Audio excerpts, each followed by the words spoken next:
علامہ اقبال علیہ رحمہ فرماتے ہیں کہ میں گھر آیا اور ہمارے گھر کے سامنے ایک سائل کھڑا تھا. سائل چوں قضائے مبرم ہے، جس طرح قضائے مبرم ہوتی ہے، ٹلتی نہیں ہے، اس طرح وہ ٹلنے والا ہی نہیں تھا. میں نے اس کو لا کہا بابا چلا جا، معاف کر، لیکن وہ ضد کر کے گھر کے دروازے کے اوپر کھڑا تھا. میں لاؤبالی کی عمر تھی تو سکول سے آیا تھا، میرے ہاتھ میں چھوٹی سی چھڑی تھی، تو میں نے اس کے کاسے کے اوپر ماری تو وہ کاسا ٹوٹ کے گر گیا اور اس کے اندر جو سارے دن کی ریزگاری جمع کی تھی وہ بھی بکھر گئی. تو کہتے ہیں کہ وہ ریزگاری اکٹھی کرنے لگا اور میرے والد شیخ نور محمد اندر سے کہیں دیکھ رہے تھے تو وہ باہر آئے. انہوں نے وہ ریزگاری اکٹھی کر کے اس کو دی اور اس کو اور پیسے دیے اور اس سے معذرت کی اور اس کو رخصت کیا اور مجھے بازو سے پکڑ کے اندر لے گئے. اقبال کہتے ہیں میں نے ساری زندگی اپنے والد گرامی کو یوں بلک بلک کے روتے نہیں دیکھا تھا. میرے والد نے مجھے بٹھا لیا اور کہنے لگے کہ اقبال، اگر قیامت کے دن رسول اللہ نے پوچھ لیا کہ تیرا بیٹا فقیروں کے کاسے توڑتا تھا تو بتا میں حضور کو جواب کیا دوں گا. تو کہتے ہیں کہ بس وہی لمحہ میری تربیت کا تھا. بلکہ اقبال پھر ساری زندگی کہا کرتے تھے نام تو از پدر آموختم، حضور آپ کا نام، آپ کی محبت میں نے اپنے باپ سے سیکھی. یعنی حضور کا سامنا کیسے کروں گا؟ اور پھر یہ اقبال کے کلام میں آخر تک یہ چیز آتی ہے کہ کیسے حضور کا سامنا ہوگا.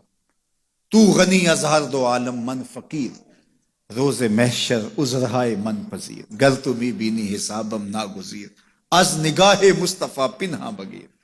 اقبال بھی پھر آخر میں دعا کرتے ہوئے اللہ کی بارگاہ میں عرض گزار ہوتا ہے، مالک تو غنی ہے، میں تیرا فقیر بندہ ہوں، تو مجھے یوں ہی معاف کر دے، میرا حساب نہ لینا. لیکن اگر میرا حساب لینا بڑا ضروری بھی ہوا تو یہ مہربانی کرنا حضور کے سامنے نہ لینا، میں حضور کو کیا منہ دکھاؤں گا. تو یہ فکر ملی کہاں سے؟ یہ باپ کی تربیت سے ملی، یہ ماں کی آغوش سے ملی. تو یہ ماں باپ کی ذمہ داری ہے کہ بیٹا جب کسی کا دل توڑے، جب کسی سے زیادتی کرے تو باپ وہیں اس کا راستہ روکے.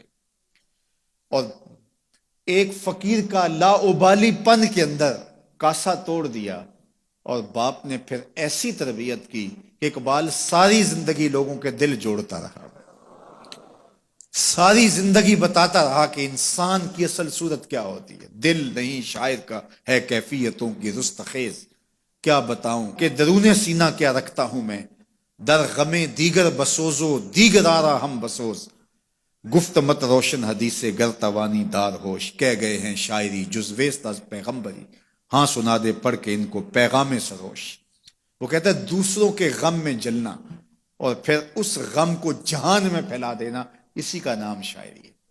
پھر اقبال نے وقتی شاعری کی، شاعر تو اور بھی ہیں، لیکن اقبال کہتا ہے شاعری از مثنوی مقصود نیست، بت فروشی بت گری مقصود نیست، کشتائے انداز ملا جامیم، نظم و نثر او علاج خامیم. وہ کہتا ہے کہ میں یہ بت نہیں بنا رہا کہ یہ غزلیں تراش کے اور یہ نظمیں تراش کے لوگوں سے داد وصول کرو. بلکہ کسی نے اقبال کو کہا یار کوئی غزل تو سناؤ، تو اقبال رو پڑا، کہا حضور میں اپنے شعروں کی داد قیامت کے دن آپ سے ہی لوں گا.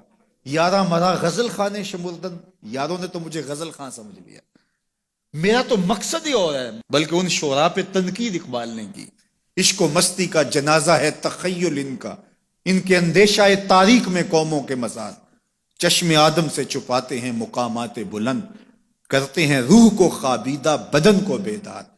ہند کے شاعر و صورت گرو افسانہ نویس، آہ بیچاروں کے اعصاب پہ عورت ہے سوار. ہر وقت لب و رخسار کے تذکرے، ہر وقت نشیلی آنکھوں کی کہانیاں، ہر وقت کدے رانا کی باتیں. کہا تم اس خول سے نکل ہی نہیں رہے، تمہاری شاعری صرف ایک عورت کے گرد گھوم رہی ہے، جس نے اس کو تخلیق کیا اس خالق کے جلوے بھی تو دیکھو نا. تو اقبال پھر اقبال بنتا ہے اور اس کو یہ شعور، یہ آگہی، یہ نور ملتا کہاں سے ہے؟ یہ باپ سکھاتا ہے. باپ کے بعد پھر مولوی میر حسن ملتا ہے جو استاد اقبال کو اقبال بنا دیتا ہے. تو یہ ماحول انسان کو سکھاتا ہے. تو میں اور آپ دیکھیں کہ ہم اپنی اولاد کو کیا دے رہے ہیں. تو کبھی بھی اپنی اولاد کو اس کی اجازت نہ دیں کہ وہ کسی کمزور پر ظلم کرے. جب کمزور پر آپ کی اولاد ظلم کرتی ہے، زیادتی کرتی ہے، تو پھر وہ بڑی ہو کر کے ظالم بنے گی، جابر بنے گی۔